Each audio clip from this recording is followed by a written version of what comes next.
Hello friends, আবারও চলে এলাম একটা লং ভিডিও নিয়ে। তো তোমরা আশা করছি ভিডিওটা দেখে গেস করতে পেরে গেছো। কি ঠিক বললাম তো?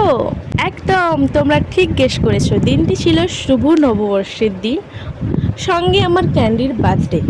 তোমরা সকলেই হয়তো আমার ছোট মিনি ব্লগটা দেখেছো, তাই গেস করতে আশা করছি পেরে গেছো। তো চলো আসল কথায় যাওয়া যাক।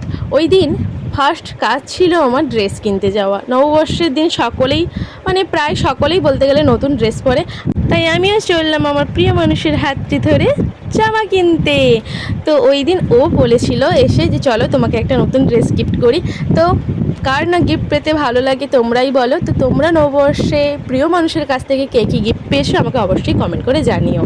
তারপরেই নতুন ড্রেস পরে রওনা দিলাম পুজো দিতে। যেহেতু আমার ক্যান্ডির বার্থডে ছিল, তাই ক্যান্ডিকেও পুজো দিলাম। আর আমাদের বাঙালিদের তো নববর্ষ থেকেই নতুন বছর শুরু হয়, তাই মায়ের কাছে চললাম পুজো দিতে, যেন প্রত্যেকে খুব ভালো থাকে।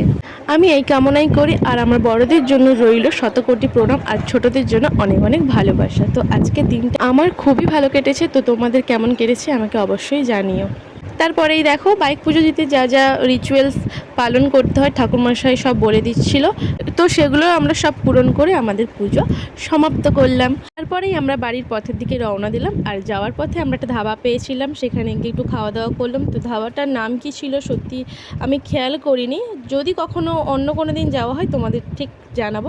আর দেখো ধাবাটাতে তো এত সুন্দর কফি খাওয়ার জন্য প্লেস করা রয়েছে, কফি শপ রয়েছে। তো তোমরা ফ্যামিলি বা প্রিয় মানুষদেরকে নিয়ে সময় কাটতে যেতে পারো। আর এখানে দেখো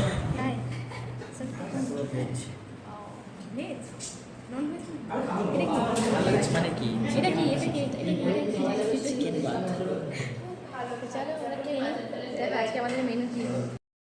তো ভয়েসটা হয়তো তোমরা খুব অল্প শুনতে পেয়েছিলে, তো সরি, একটু ম্যানেজ করে নিও। তো চলো আজকের মতো টাটা। আর ওখানে খাওয়া দাওয়া সত্যি খুব অসাধারণ ছিল, তোমরা গিয়ে দেখতে পারো। বাই।